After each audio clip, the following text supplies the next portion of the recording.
125cc computer bikes भन्ने बित्तिकै तीनटा कुरा दिमागमा आउँछ। सिम्पल डिजाइन, बेयरबोन फिचर्स र एभरेज पर्फर्मेन्स। राम्रो प्राइस मेन्टेन गर्नको लागि चाहिँ ठाउँ-ठाउँमा जस्टिफाएबल स्याक्रिफाइसहरू गरेको हुन्छ।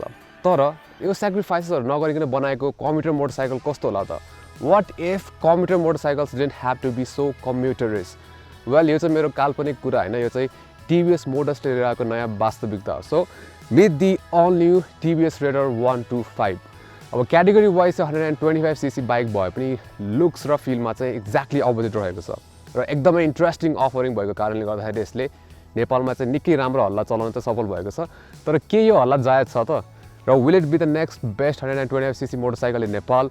वेल, आज यो भिडियो चाहिँ हामी त्यही क्वेसनको एन्सर गर्नेछौँ। So without any further ado, let's get right into it. अब स्टार्टिङ विथ द डिजाइन, यसले चाहिँ एकदमै कन्टेम्पोरेरी डिजाइन भएको छ होइन। अरू 125cc जस्तो नै स्लिम प्रोफाइल छ, त्यसै गरी 125cc सेगमेन्टको जस्तै डाइमेन्सन्सहरू पनि सिमिलर नै छ होइन। त्यसै गरी अब यसमा चाहिँ प्लास्टिक बिल्ड दिएको कारणले गर्दाखेरि लाइट वेट नै छ, तर स्टिल प्रिमियम देखिन्छ बाइक है। अब त्यो भन्दै हुन्छ नि, स्टाइलिङ नै यसको मेन डिफ्रेन्स हो कि अरू 120cc बाइकसँग कम्पेयर गर्दाखेरि।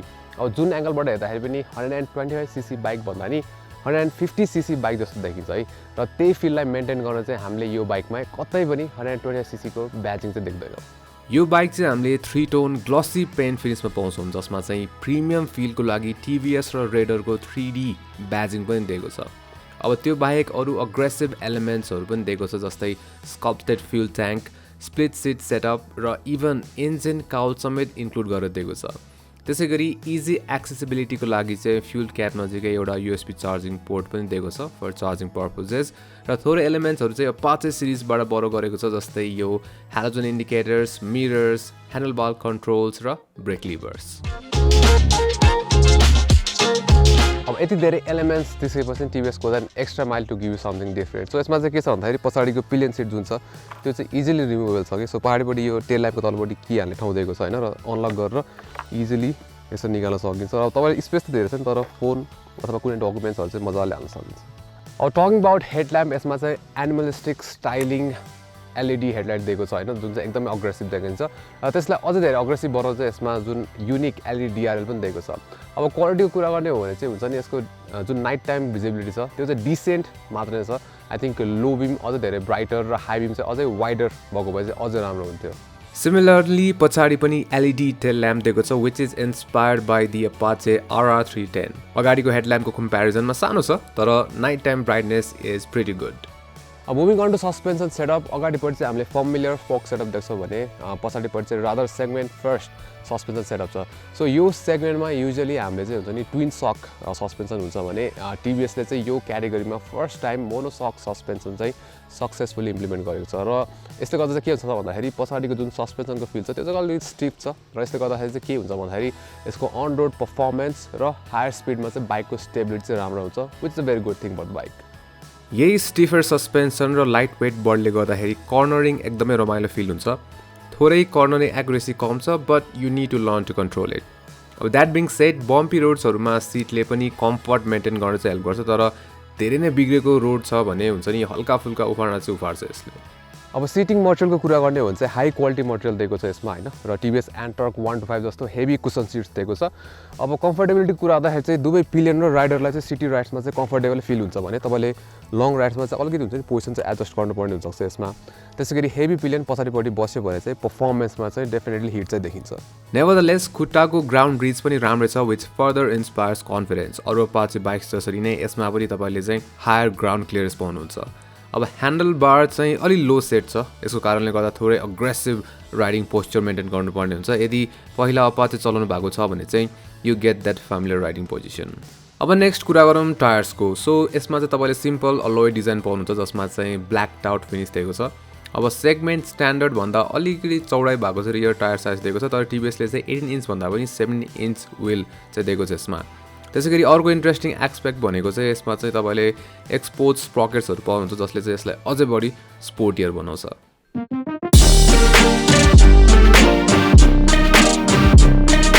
सिमिलरली हामीले यसमा चाहिँ नर्मल ब्रेकिङ कन्फिगरेसन पाउँछौँ अब फ्रन्ट डिस्क दिएको छ सो फ्रन्ट डिस्कको ब्रेकिङ चाहिँ जुन रेस्पोन्स छ द्याट इज गुड होइन ठिकै छ भने जुन रियर ब्रेक छ ड्रम ब्रेक दिएको छ यसमा होइन त त्यसको चाहिँ हुन्छ नि रेस्पोन्स त्यति राम्रो छैन अब नर्मल राइडिङ कन्डिसनमा चाहिँ ठिकै हुन्छ भने हाई स्पिडमा चाहिँ आउट अर बाइज कसन सो तपाईँले नोटिस गर्नुभएको छ कि छैन तर यो भेरिएन्ट चाहिँ स्पेसिफिकली नेपालको लागि बनाएको छ होइन र रेडरको जुन इन्डियन भेरिएन्ट र नेपाली भेरिएन्ट छ त्यसमा चाहिँ दुईवटा मेन डिफ्रेन्स छ एउटा इन्जिन र अर्को चाहिँ इन्स्ट्रुमेन्ट क्लस्टर बेला अब इन्जिनको बारेमा चाहिँ हामी पछि हेर्नेछौँ फर्स्टमा चाहिँ let's put our focus on the instrument cluster यसमा चाहिँ segment first fully digital reverse LCD instrument cluster पाउनुहुन्छ जुन चाहिँ मल्टी कलर डिस्प्ले पनि हो र धेरै इन्फर्मेसनहरू चाहिँ यसमा सजिलैसँग मजाले पढिन सक्ने स्टाइलमा प्रोभाइड गरेको छ gear position indicator trip meter side stand indicator र क्लकहरू दिएको छ तर अनफर्चुनेटली फ्यु इन्ट्रेस्टिङ फिचर्सहरू चाहिँ यसमा हटाइएको छ सो इन्डियन भेरिएन्टमा चाहिँ gear shift indicator top speed recorder र डिस्टेन्स टु एम्प्टी जस्तो क्रुसियल र हुन्छ नि इम्पोर्टेन्ट फिचर्सहरू दिएको छ भने यसमा चाहिँ त्यो मिसिङ छ र त्यो मिसिङ हुनु पछाडि कुरा छ यसको इन्जिन सो यसमा चाहिँ कार्बोरेटर इन्जिन दिएको छ इन्स्टेड अफ एफआई इन्जिन होइन र यसले गर्दाखेरि हुन्छ नि अब core engine technology swap out हुने बित्तिकै तपाईँले चाहिँ तिनवटा मेजर डिफ्रेन्सहरू चाहिँ पाउन सक्नुहुन्छ फर्स्टमा यसमा चाहिँ टिभीएसको ISC auto start stop system चाहिँ मिसिङ छ होइन र सेकेन्डली यसमा चाहिँ त्यसको सट्टा हुन्छ नि one touch silent start technology दिएको छ भने अर्को कुरा चाहिँ के छ भन्दाखेरि यसमा राइड मोड्सहरू चाहिँ छैन सो राइड मोड टगल स्विचको सट्टा चाहिँ यसमा तपाईँले इन्जिन किल स्विच चाहिँ पाउनुहुन्छ र फाइनली कार्बोरेटर इन्जिन भए पनि फ्युल रिजर्भमा लग्ने ट्रेडिसनल नब स्विच चाहिँ यसमा मिसिङ छ यो केसमा फ्युल रिजर्भमा गएको नगएको चाहिँ डिरेक्टली एलसिडी मिटरमा हेर्नुपर्ने हुन्छ जुन चाहिँ ट्रिप लेखेको मुनि एफ भन्नेले इन्डिकेट गरिदिन्छ अब यति डिफ्रेन्स पछि पनि ओभरअल इन्जिन कन्फिगरेसन र पावर जेनेरेसन जस्तो इम्पोर्टेन्ट एस्पेक्टमा भने कुनै चेन्जेस छैन इन्जिन डिस्प्लेसमेन्टमा कुनै पनि चेन्जेस छैन एन्ट्रक जसरी नै यसमा 3 valve टेक्नोलोजी इम्प्लिमेन्ट भएको छ with a slightly modified cooling system maybe त्यही भएर होला एन्ट्रक एफआई भन्दा धेरै पावर र टर्क जेनेरेट गर्छ यसले र त्यति मात्र नभई रेडरको इन्डियन भर्जन भन्दा नेपाली भर्जनमा एटलिस्ट स्पेक सिट अनुसार बढी पर्फर्मेन्स फिगर चाहिँ क्लेम गरेको छ यति पर्फर्मेन्स डिफ्रेन्स भए पनि यसले चाहिँ पन्ची पर्फर्मेन्स नै दिन्छ र पिकअप चाहिँ टिभीएस एन्टर्कको जस्तै सिमिलर नै छ तर इन्ट्रेस्टिङली थ्रोटल पुल गर्दाखेरि चाहिँ हामीले डिफ्रेन्स चाहिँ यसमा देख्न सक्छौँ unlike a traditional 125cc motorcycle this one has a rev happy engine र यसको साथसाथै अझै राम्रो एक्सपिरियन्सको लागि चाहिँ it comes with the patented टिभीएसको exhaust note let's take a listen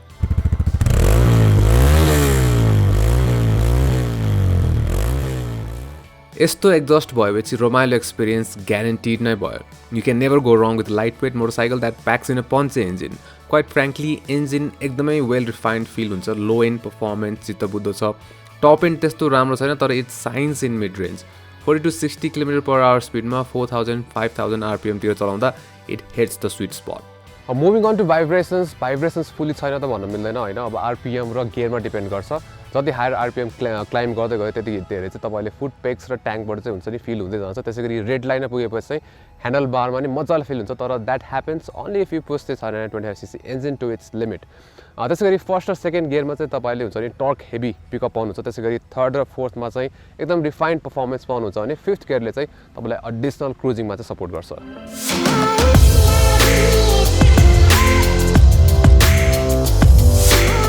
अब एडिसनली टिभीएसको अरू अपाचे सिरिज जसरी नै यो बाइक पनि सिटीमा चाहिँ एकदम रमाइलो फिल हुन्छ एक लेभलको हुन्छ नि stress free riding quality provide गर्छ यसले जुन चाहिँ हामीले टिपिकल 125cc कम्प्युटरहरूबाट एक्सपेक्ट गर्छौँ अब रेडर र अरू कम्प्युटर पिचको एउटा की डिफ्रेन्स छ तर द्याट इज यसमा चाहिँ कम्युटिङ गर्दा पनि रमाइलो फिल हुन्छ करेन्ट नेपाली मार्केटमा चाहिँ टिभीएस रेडर 125 को दुईवटा कम्पिटिसनहरू छन् बजाज पल्सर 125 र होन्डा एसपी 125 अब बजाजले चाहिँ यो सेगमेन्टमा क्लासिक पल्सर लुक दिन सफल भएको छ तर हेभियर वेटको कारणले गर्दाखेरि पर्फर्मेन्स चाहिँ सोचेको जस्तो छैन अब त्यसै गरी होन्डा बिङ होन्डा हुन्छ नि थोरै फिचर्सको लागि पनि धेरै पैसा तिर्नुपर्ने हुन्छ र द्याट इज अनफर्चुनेट अब considering outdated competition TVS Raider 125 चाहिँ टिभीएसले चाहिँ कार्बोरेटर भेरिएन्टमा लन्च गरेको छ होइन र अब हुन्छ नि अलिकति महँगो एफआई भेरिएन्ट लन्च गर्दै भए चाहिँ सायद मान्छेहरूले चाहिँ हुन्छ नि अरू अल्टरनेटिभहरू चुज गर्थ्यो होला कि र त्यही सोचले गर्दाखेरि चाहिँ टिभीएसले चाहिँ यो कार्बोरेटर भेरिएन्ट मात्र लन्च गरेको छ मेबी एफआई पनि लन्च गर्दै भए चाहिँ हुन्छ नि मान्छेहरूलाई चुज गर्न चाहिँ सजिलो हुन्थ्यो तर नन्दलेस